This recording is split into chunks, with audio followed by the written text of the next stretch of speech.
All right, so we are ending the session finally with our letter sequence, and we have a question here. Okay, Mr. Music Effects Man, even though I have such a deep love for music, how do you explain the way music is able to conjure and elicit a wide range of emotions, happy, sad, maybe even violent emotions? That is an excellent question. With regard to that, we need to assign my old philosophy versus what I've learned over the course of Mass Media Communications 100. In the past, I was a firm believer in the uses and gratifications theory. Essentially, it purports that we as human beings consume types of media that we prefer.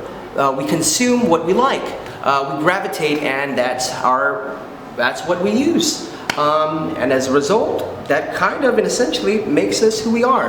There are articles in how whatever we consume, it can make us more susceptible to being irritable, or vice versa.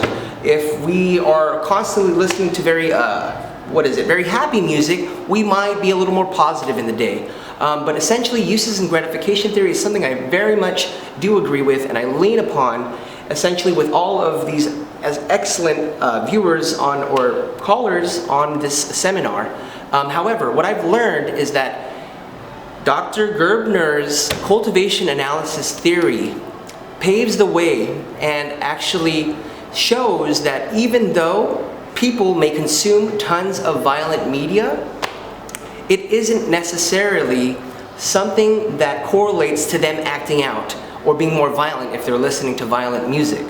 Essentially, what it means is that over the course of time, exposing yourself to, let's say, violent music, you were, in a sense, making your susceptibility to thinking your environment is a more violent place. You yourself aren't going to be more violent, technically, unless you're predisposed to some type of condition. However, that goes without saying, whenever it comes to your choice in music, it is more